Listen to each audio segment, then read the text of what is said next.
하나님의 말씀 마가복음 11장 12절에서 25절까지 말씀입니다. 한 절씩 교독하겠습니다. 이튿날 그들이 베다니에서 나왔을 때 예수께서 시장하신지라 멀리서 잎사귀 있는 한 무화과 나무를 보시고 혹 그 나무에 무엇이 있을까 하여 가셨더니 가서 보신즉 잎사귀 외에 아무것도 없더라. 이는 무화과의 때가 아님이라. 예수께서 나무에게 말씀하여 이르시되 이제부터 영원토록 사람이 내게서 열매를 따먹지 못하리라 하시니 제자들이 이를 듣더라. 그들이 예루살렘에 들어가니라. 예수께서 성전에 들어가사 성전 안에서 매매하는 자들을 내쫓으시며 돈 바꾸는 자들의 상과 비둘기 파는 자들의 의자를 둘러 엎으시며 아무나 물건을 가지고 성전 안으로 지나다니심을 허락하지 아니하시고 이에 가르쳐 이르시되 기록된 바 내 집은 만민이 기도하는 집이라 칭함을 받으리라고 하지 아니하였느냐. 너희는 강도의 소굴을 만들었도다 하시매 대제사장들과 서기관들이 듣고 예수를 어떻게 죽일까 하고 꾀하니 이는 무리가 다 그의 교훈을 놀랍게 여김으로 그를 두려워함이더라. 그리고 날이 저물매 그들이 성 밖으로 나가더라. 그들이 아침에 지나갈 때 무화과 나무가 뿌리채 마른 것을 보고 베드로가 생각이 나서 여짜오되 라삐여 보소서 저주하신 무화과 나무가 말랐나이다. 예수께서 그들에게 대답하여 이르시되 하나님을 믿으라. 내가 진실로 너희에게 이르노니 누구든지 이 산더러 들리어 바다에 던져지라 하며 그 말하는 것이 이루어질 줄 믿고 마음에 의심하지 아니하면 그대로 되리라. 그러므로 내가 너희에게 말하노니 무엇이든지 기도하고 구하는 것을 받은 줄로 믿으라. 그리하면 너희에게 그대로 되리라. 서서 기도할 때에 아무에게나 혐의가 있거든 용서하라. 그리하여야 하늘에 계신 너희 아버지께서도 너희 허물을 사하여 주시리라 하시니라. 아멘.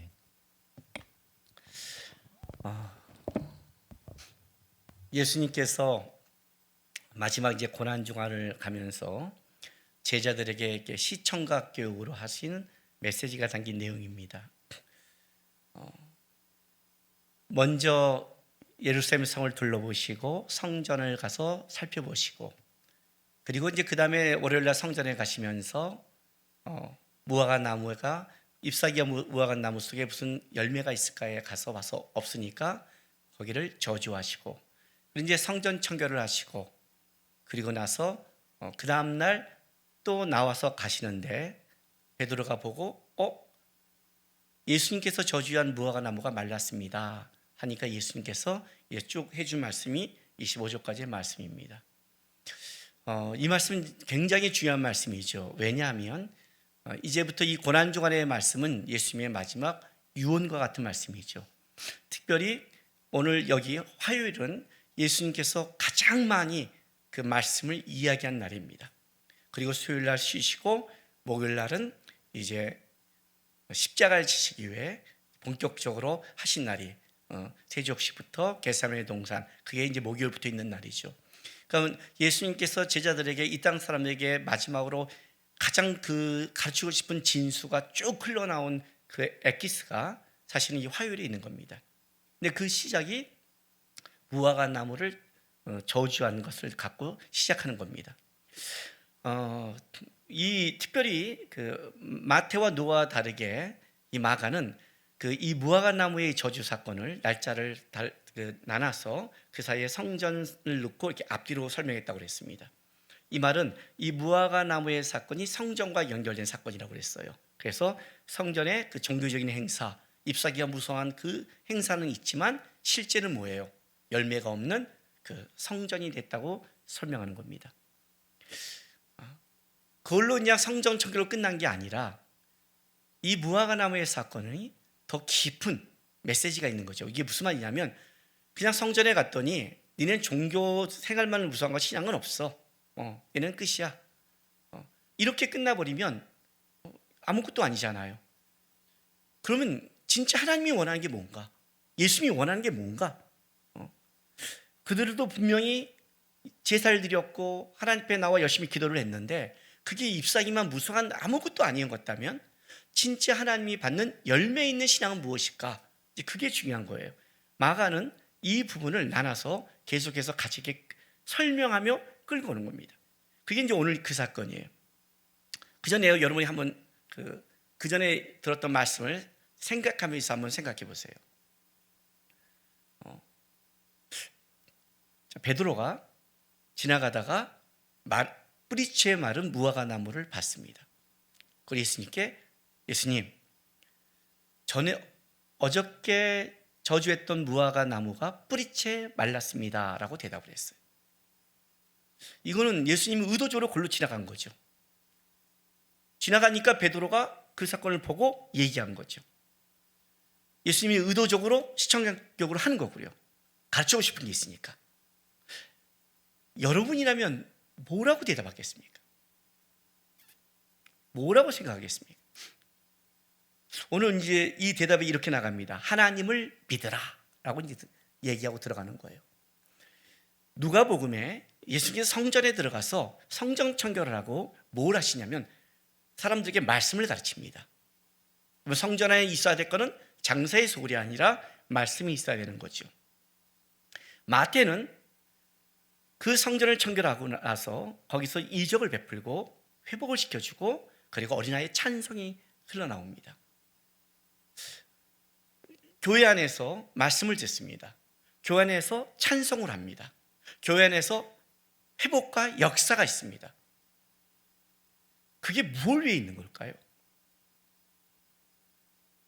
무슨 말이냐면 찬송이 있다, 깨달음의 말씀이 있다, 어떤 이적이 있다, 이것만은 갖고 열매라고 말한다면 그건 이방 종교도 있잖아요. 이방 종교에도 우리에게 훌륭한 교훈이 있고 거기도 기적이 있고 거기도 자기 나름대로의 신의 찬송이 있잖아요. 그게 내가 찬송했다, 교회 와서 여러분이 찬송했다, 교회에서 말씀을 듣는다, 교회에서 내가 신앙생활한다, 교회에서 내가 봉사를 한다 하는 것이 뭘 만들어내야 되는 거예요? 그게 믿음을 만들어내기 위한 겁니다. 오늘 지금 예수님께서 이 저주하신 무화과나무를 갖고 가장 얘기하고 싶은 게 무엇인가를 우리가 알아야 됩니다. 물론 이 성전 안에 그 잎사귀만 무성한 이 무화과 나무처럼 종교생활만 무성한 열매 없는 것을 지적한 것은 사실입니다. 그러나 열매가 없다는 걸로 끝나서는 안 되죠. 열매가 없다는 것은 뭐가 있어야 될 것인가? 다른 말로 하면 열매가 있어야겠죠. 열매가. 기독교의 열매가 뭐냐? 다른 말로 하면 여러분의 신앙생활의 열매가 뭐예요? 교회 와서 친구 많이 사귄 것? 교회 왔더니 마음이 안정돼요. 교회 왔더니 좋은 사람 만났어요. 교회에서 이런 사람한테 사업이 잘 됐어요. 그런 거? 세상적인 거? 아니잖아요. 교회 안에서 진짜 있어야 될 게 무엇인가? 여러분이 교회를 다님으로 예배를 드림으로 하나님께 나므로 여러분이 진짜 이 안에 있어야 되는 것. 다른 말로 할게요. 하나님이 여러분의 그 수많은 종교 생활을 통해서 주님이 와서 열매를 원할 때 주님이 받고 싶은 열매가 뭐냐는 거예요. 주님이 받고 싶은 열매가. 그 얘기를 하는 거 아니에요. 뿌리채 말랐습니다. 예수님이 이렇게 한 적이 없어요, 여러분. 예수님은요, 가늠한 여인조도 그를 저주하지 않았어요. 다시는 죄를 짓지 말라 하고 그를 회복시키는 게 예수님이에요. 여러분, 우리가 어떤 죄를 져도 그 죄가 예수님의 용서보다 큰 죄는 없습니다. 예수님보다 큰 죄는 없어요. 십자가보다 큰 죄는 없는 겁니다, 여러분. 그 말이 여러분이 막 죄를 막 지면서 용서해달라 그걸 말하는 게 아니라 주님이 갖고 있는 넓이와 크기는 다른 겁니다. 근데 그 주님께서 그 무화과 나무를 뿌리채 마루도록 저주했다는 것은 그거는 그게 없으면 저주받아 마땅하다는 거죠. 그 얘기를 하고 싶은 거예요.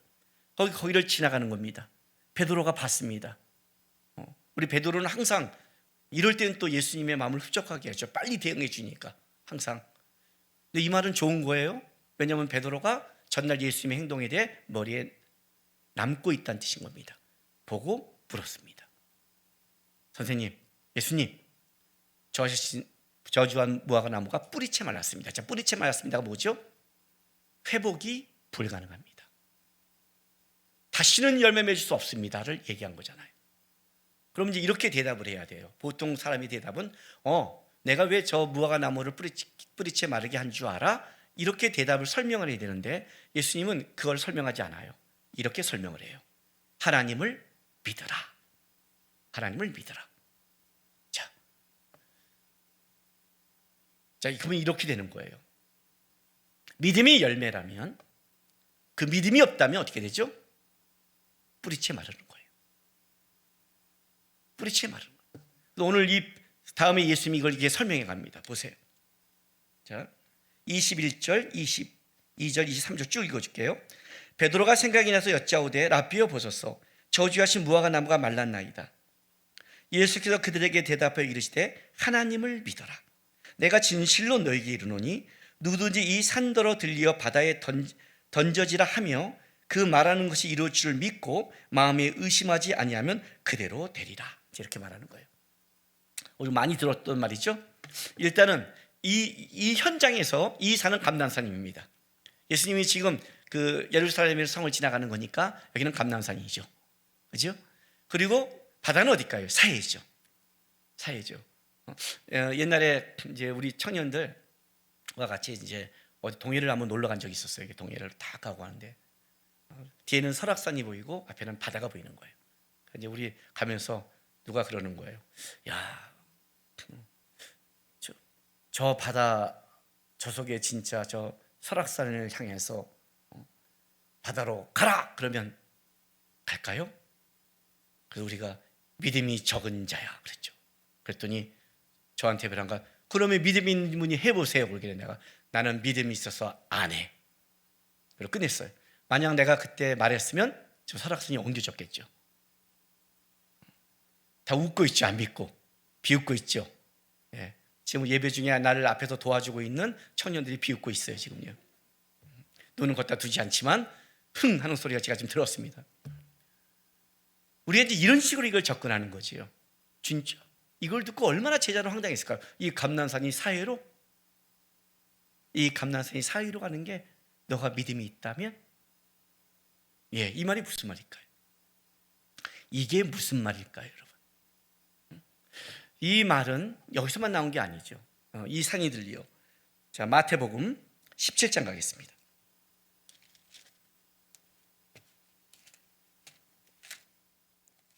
마태복음 17장 18절부터 20절 제가 읽어드릴게요.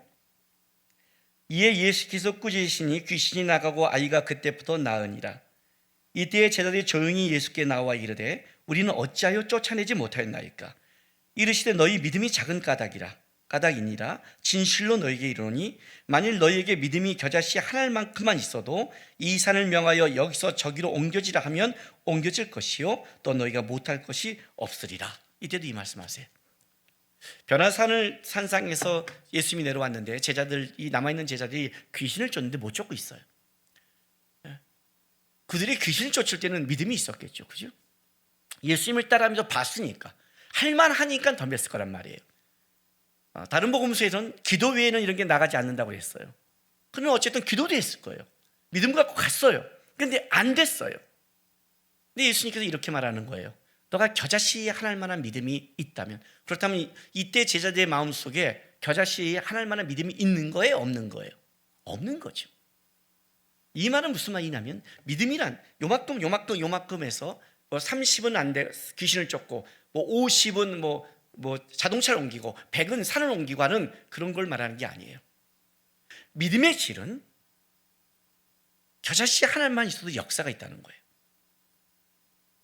믿음의 질은 믿음이란 내가 믿습니다는 내 속에 있는 신념과 확신의 크기가 아니라 하나님을 아는 거라고 했어요.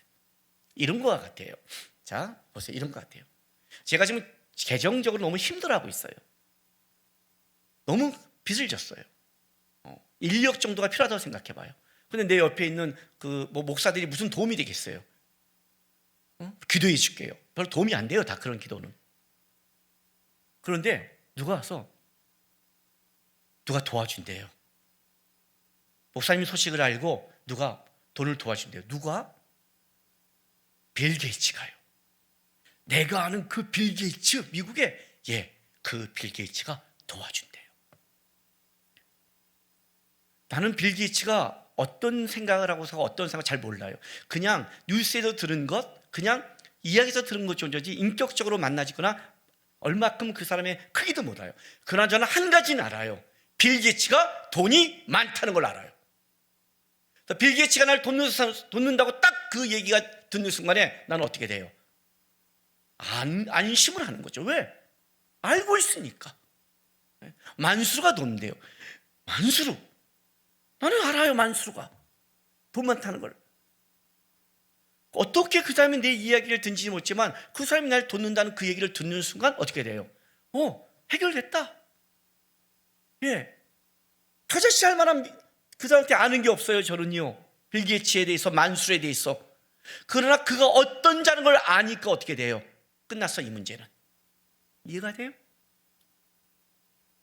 하나님이란 분이 누군지를 진짜 안다면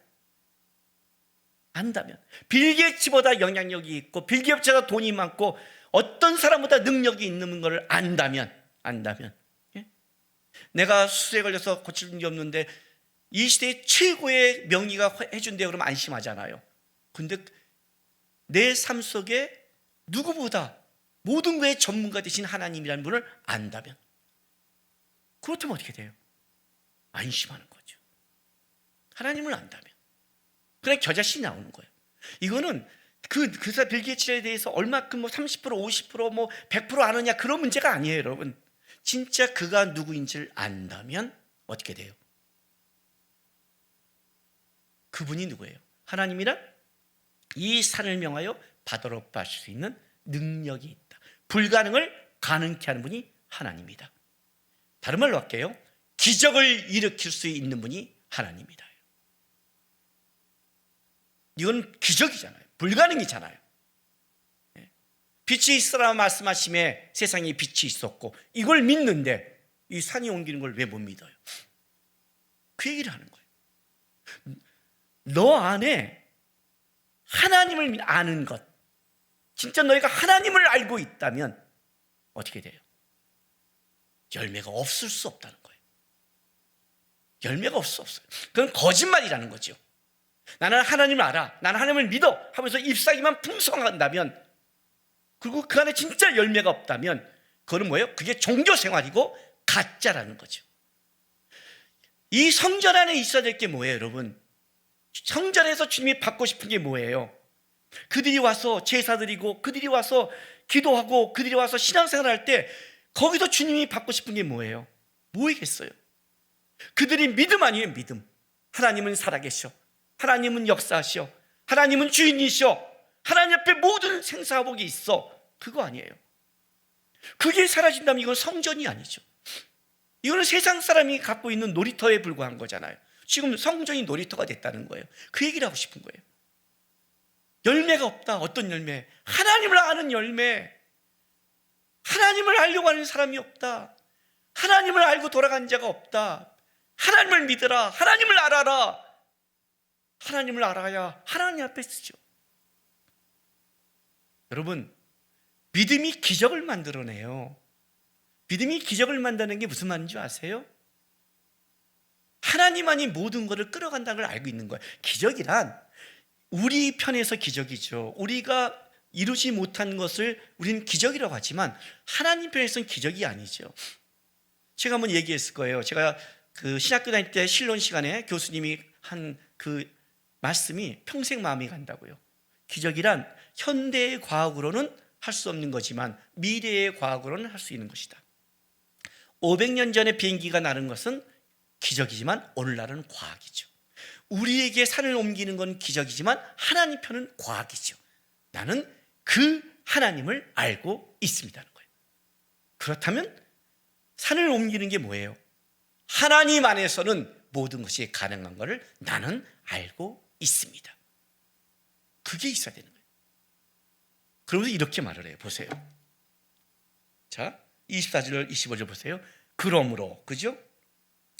내가 너에게 말하노니 무엇이든지 기도하고 구하는 것을 받은 줄로 믿으라. 그리하면 너에게도 그대로 되리라. 서서 기도할 때 아무에게나 혐의가 있거든 용서하라. 그리하여 하늘에 계신 너희 아버지께서도 너희 허물을 사하여 주시라 하시니라. 라고 이제 24, 25절 두 가지 얘기를 해요. 하나는 기도하고 그대로 받은 줄 믿으라와 혐의가 있을 때 용서해라. 이 혐의가 있거든 적대 관계에 있는 사람이에요. 우리 참 어려운 말이에요. 이 말은 어려운 말이에요. 근데 이 두 가지가 얘기가 딱 나왔어요. 근데 이 말을 이렇게 이어가요. 24절 그러므로. 자, 그럼 이렇게 되는 거예요. 하나님을 믿어. 응? 내가 진실로 너에게 말하니까 우리 하나님은 어떤 분이야? 이 산을 들러 바다로 명하면 갈 수 있는 그런 하나님이야. 너희가 믿는 하나님은 그런 하나님이야. 너가 마음에 의심하지 마. 믿으면 돼. 그러니까 그런 하나님을 믿으니까 어떻게? 첫 번째, 기도하고 의심하지 마. 그대로 받을 거야.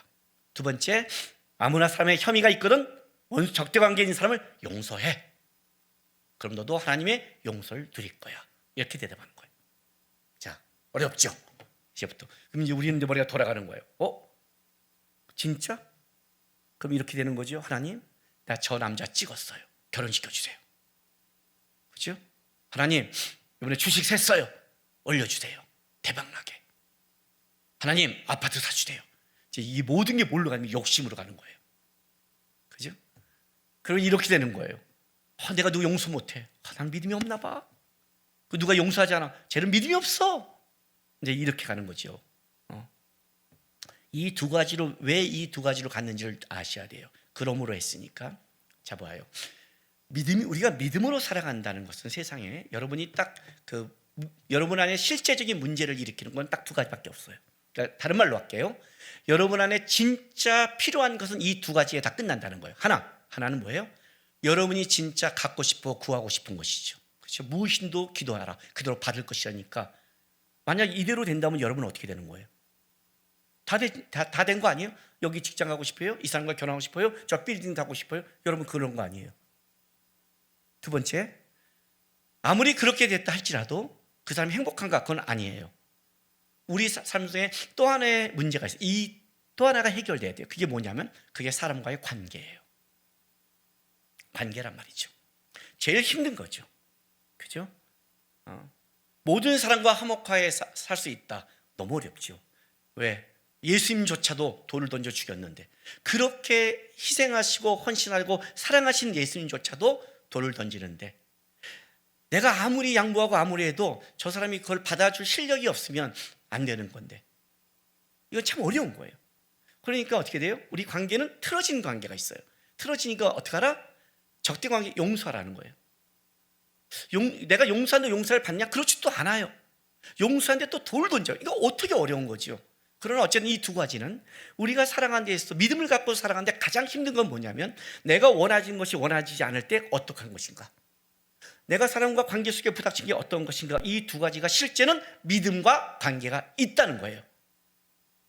여러분의 욕심을 기도해서 받는 게 아니라 실제는 이거는 믿음이 없으면 뿌리채 말라버리는 삶이 있다는 거예요. 자, 내가 하나님께 구했어요. 내가 구한 대로 하나님이 이루어지지 않아요. 그럼 어떻게 된 거예요? 여러분은 어떻게 생각해요? 이렇게 생각하죠. 하나님은 나의 기도를 안 들어. 날 사랑하지 않아. 이렇게 말하잖아요.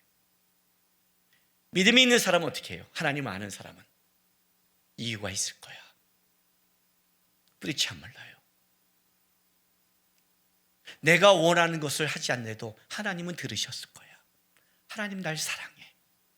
그러면 이유가 있을 거예요. 하나님은 그냥 하지 않아. 이 삶을 본을 보인 자가 한나였어요. 사무엘상 1장 볼게요.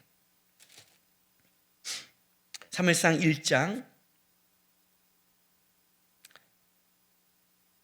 16절부터 18절.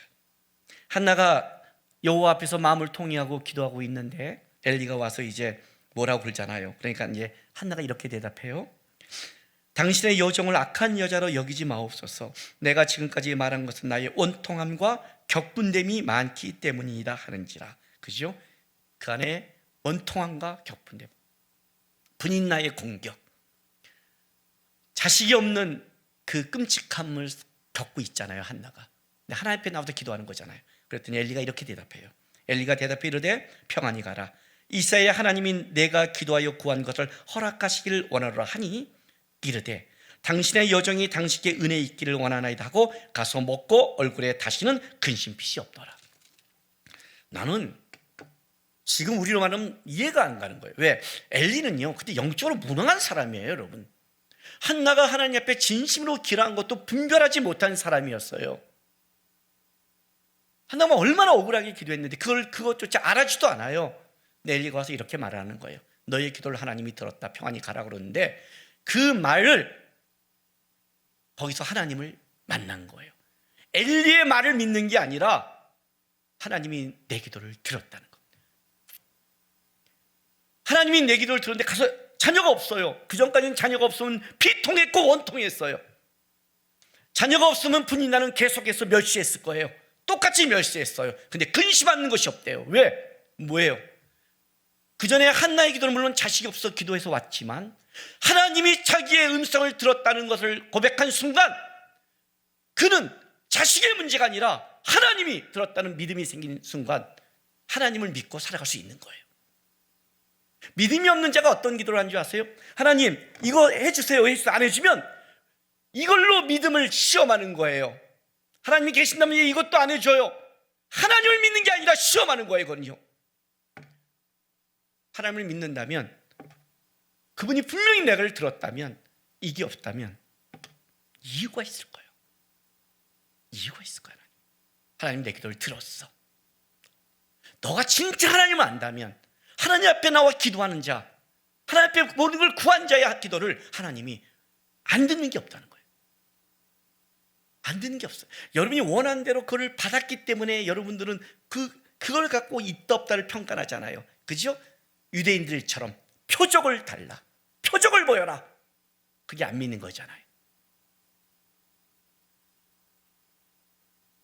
진짜 사랑하는 사람은요, 뭘 줘서 사랑을 확인받지 않아요. 내가 뭐 깜빡 잊었어. 아유 괜찮아. 다음부터 해. 줘. 이러면 끝이에요. 사랑이 의심이 갈 때 그래 당신한테 해준 게 뭐가 있어 이렇게 되는 거예요. 믿음이 무너지면 기도가 무너지는 거예요. 두 번째는 이 문제예요. 너가 서서 기도할 때 아무에게나 혐의가 있거든 용서하라 그래요. 서서 기도하는 것은 유대인들의 기도의 어떤 형식이었어요. 그러나 구약에서 서서 기도한다 할 때는 이런 것도 있어요. 하나님 앞에 선다라는 뜻이 있어요. 하나님 앞에 선다. 그때는 하나님 앞에 충성과 복종 그런 자세로 쓴다는 뜻을 갖고 있어요. 너가 하나님 앞에 서서 기도할 때 혐의가 있건 적대감각이 있는 사람을 용서하라 이렇게 해요. 이건 잘 기억할 것은 윤리 도덕적으로 말하는 게 아닌 거예요. 어려운 싸움이에요, 여러분. 어려운 싸움이에요. 나는 인스타나 페이스북이나 그걸 안 하는 이유가 중에 여러 가지 이유가 있는데 그 중에 하나가 뭐냐면 그게 별로 안 좋더라고요. 인스타와 페이스북이 제가 볼 때는 그걸 잘 사용하는 사람들이 드물어요. 대부분 사람들이 뭘 사용하는 줄 아세요? 다 그 음식집 올려요. 잘 처먹고 다닌다 이거죠. 뭐 하는 줄 아세요? 누구누구 논다고 찍어요. 끼리끼리 잘 보여줘요. 난 그거밖에 못 봐요. 그럴 거 아니에요. 그럼 제가 만약 올리면 목사님 뭐 먹고 다니네, 목사님 주위에 누가 있네 이런 거밖에 없잖아요. 인스타와 페이스북을 잘 사용하는 사람을 제가 별로 못 봤어요. 실제로 못 봤어요. 실제로. 왜 그런 줄 아세요? 거기에 잘못된 관계가 있으면 또 그걸 갖고 쓰고 뭐하고 미쳐버리겠는 거예요. 저는 그냥 침묵하기로 작정을 했어요. 거기에 대해서는. 다른 사람이 나에게 누굴 쓰던 누굴 만나던 누굴 하던 간에 계속 써도 내가 안 하면 저는 그냥 끝내잖아요. 여러분 그리스도인들은 인스타나 페이스북에 올릴 때 뭐랄까요? 옳고 그르고 잘났다 못났다 싸움 하지 마세요, 여러분. 하지 마세요. 용서라는 게 뭔지 알아요? 이런 거예요, 여러분. 여러분 믿음 있는 자가 용서하는 거예요. 용서는 믿음의 크기예요. 실제 그래요. 예수님은 믿음이 너무 크기 때문에 온 세상의 죄를 용서할 수 있어요. 근데 우리는 그 정도 믿음이 안 되는 거예요.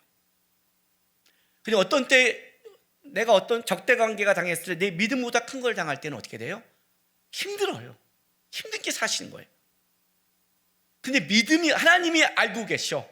하나님이 알고 계셔. 이거 그 하나님이 안다는 것을 딱 고백한 사람의 특징은 어떻게 나오냐면 기다릴 줄 알고 잠잠할 줄 알고 바라볼 줄 알아요. 하나님을 모르는 자의 특징은 어떤 게 있느냐? 나팔이 돼요. 나불나불거려요. 용서라는 게 적어도 하나님 앞에서 우리가 깊게 나오는 거지만 그 하나님 앞에 내가 저 사람을 받을 실력이 없다면 어떤 게 나오느냐? 적어도 비방하거나 조롱하거나 원망하거나 불평하지는 않아요. 시편 1편 볼까요? 시편 1편이 시편을 시작하면서 복에 대해서 시작을 해요. 복. 그죠? 복이 있는 자라고 시작하잖아요. 자, 1편 1절부터 제가 읽어줄게 보세요. 복 있는 사람은 악인들의 꾀를 따르지 아니하며 죄인들의 길에 서지 아니하고 오만한 자의 자리에 앉지 아니하고. 자, 이게 뭐예요, 여러분? 이렇게 볼 수도 있어요. 악한 꾀 따르지 않고 죄인의 길 가지 않고 오만한 자리에 앉지 않아. 이것도 보이지만 얘는 쉽게 말해 오도방정이에요. 여기 다니고 저기 앉고 이 생각 저 생각 다 하는 거죠. 그죠? 자, 복 있는 사람은 오직 여호와의 율법을 주가하여 그 율법을 주하로 묵상하는 자로다. 이게 무슨 말이에요? 하나님 앞에 쓴다는 거예요. 하나님 앞에 쓴다. 믿음이 있으니까 하나님 앞에 살아간다. 그는 시냇가에 심은 나무가 철을 따라 열매를 맺지만 그 잎사귀가 마르지 아니한 같으니 그가 하는 모든 일이 다 형통하리라. 하나님 앞에 쓰고 하나님 앞에 형통을 믿어요. 그러나 4절 보세요. 악인은 그렇지 아니하며 오직 바람에 나는 겨와 같도다. 이해가 되세요? 겨와 같도다. 겨가 뭐예요? 날아다니는 거예요. 날아다니는 거. 날아다니는 거예요. 그래서 저는요, 어떤 일이 벌어질 때 옳다 그르다를 인정할 때 이 사람이 아무리 옳아도 그 사건에 대해서는 옳아도 그걸 처리할 때 여기저기 나불거리고 다니면 일단 저는 인정하지 않아요. 그건 그가 옳다는 것 때문에 우리가 잠깐만 넘어가는데 아무리 옳아도 방법이 옳아야 돼요. 기독교인은 중요한 거예요. 믿음이 있는 사람은 방법을 옳게 하는 싸움을 해요. 왜? 하나님이 아시니까. 아니, 방법이 옳게 하는 싸움을 하려고 노력을 해요. 하나님이 두려우니까. 내가 하는 말, 내가 하는 불평이 만약 하나님 앞에 틀렸다면 어떡하는, 적어도 하나님에 대한 두려움이 있는 거예요. 그리고 내가 당한 걸 하나님이 갚으시는 하나님이라는 걸 믿고 있는 거예요. 기다릴 줄 알아요. 하나님이 하실 거야. 이 산으로 바다로 명하는 우리 하나님인데. 그래서 다윗이 어떻게 돼요? 말도 안 되는 사울을 그렇게 피해 다니며 사울의 옷장을 벤 것도 후회하는데 그건 하나님 앞에 후회지. 사울과 1대1로 상당했을 때 사울한테 옳다고 인정하는 게 아니에요. 여러분, 다윗이 사울은 틀린 거 맞아요. 그러나 하나님을 알기에 그게 믿음이라는 거예요. 혐의가 있건 용서하다, 이 말은 무슨 말이냐면 나를 용서하시는 하나님을 나는 알고 있다. 하나님은 듣고 있다. 믿음이 있을 때 나타나는 현상이에요. 성전에 무성한 잎사귀가 가서 신앙생활해요. 찬송도 하고 기도도 하고 말씀을 들어요. 그러나 거기에 진짜 있어야 될 열매는 어떤 열매냐? 믿음의 열매라는 거. 믿음의 열매. 믿음이 있으면 어떤 일이 있느냐? 내가 한 기도 그대로 이루지 않는다 할지라도 내 기도를 하나님이 듣는다면 그는 기다릴 수 있다. 하나님은 분명히 날 인도하실 거란 하나님을 향한 마음과 신뢰가 있다. 내가 살아가면서 사람 안에 불평과 어려움이 당할 때 어떻게 돼요? 나는 믿고 있다. 그 사람이 아무리 날 눌러도 하나님은 일할 수 있다. 제가 청년 때부터 이렇게 왔어요. 수많은 오해와 수많은 어려움을 당해도 하나님이 아시오. 그거 하나면 기다릴 수 있고 버틸 수 있어요. 제가 가끔 저는 이런 방법을 쓴다고 그랬잖아요. 예를 들어서 예배팀이 앞에 있어요. 아주 간단해요. 어느 날 마이크를 딱 뺏어보면 알아요. 너 잠깐 자중해. 믿음 있는 사람은 어떻게 나온 줄 아세요? 진짜 하나님을 믿으면 김당구 목사님이 나를 그렇게 해도 하나님이 날 인정하며 올라가. 그게 믿음이죠. 어떻게 목사님이 어쩌고 저쩌고 세우면 안 될 사람이죠. 충성스럽지 못한 거죠. 왜? 여기는 믿음의 사람들이 해야 될 곳이니까. 우리가 진짜 할 게 이거라는 거예요. 거기에 내 믿음이 드러나는 거예요. 이 두 가지 관계가 바로 우리가 살아온 모든 믿음의 관계예요. 이 믿음이 없으면 어떤 일이 벌어지느냐? 뿌리채 말라버린다는 거예요. 그게 최고의 저주예요. 성전 안의 최고의 저주는 믿음을 잃어버린 거예요. 믿음이 잃어버린 무화과 나무의 무성함은 뿌리채 말라 저주를 받을 것이다. 최고의 저주다. 그 믿음을 잃지 마라. 베드로가 예수님께서 저주하는 무화과 나무가 말랐습니다. 예수님의 그 첫 마디를 기억하세요. 하나님을 믿으라. 하나님을 믿으라. 하나님을 믿는 우리 성도가 됐으면 좋겠어요. 코로나 바이러스로 답답해요. 어떻게 시작이 갈지 모르겠어요. 어떤 상황이 될지 모르겠어요. 그죠? 저도 그래요. 지금은요, 교회의 방향과 목표를 어떻게 잡아야 될지 모르겠어요. 청년 2부 성경 공부를 앞에 놔둔 것도 상황에 따라 끊어지는 시대예요. 내가 계획한 게 깨져요. 그잖아요. 우리 성도들도 이게 장사 준비했는데 배란간 일이 터지고 어떻게 될지는 몰라요. 잘 나가는데 거기에 코로나 확진 환자가 와버리면 가게를 문을 닫아야 돼요. 어떻게 살아가야 될지 모르는 거예요. 지금 그런 시대예요. 만약에 우리가 믿음이 없으면 뿌리채 말라 죽어버릴 거예요. 왜? 여러분, 세상의 눈과 세상의 염려와 세상의 걸로 나는 끝났다 할 거예요. 그러나 아셔야 돼요. 하나님이 내 생명의 주인이에요. 내 사업의 주인이에요. 내 가정의 주인이에요. 인생의 주인이에요. 나를 끌어가는 주인이다. 하나님도 우리가 이 땅을 살아가는 어려움을 알고 있다. 나는 하나님을 믿는다. 주님, 주님 앞에서 살겠습니다. 뿌리에 충분한 하나님의 능력과 셈이 올라가서 모든 것을 적실 수 있는 축복의 사람이 될 겁니다. 하나님을 믿으라. 이 한마디 기억하시면서 일주일 어떤 상황이 와도 하나님을 믿고 따라가는 우리 성도님 되길 주님의 이름으로 바랍니다. 기도하겠습니다. 이 시간 우리 다 같이 기도하겠습니다.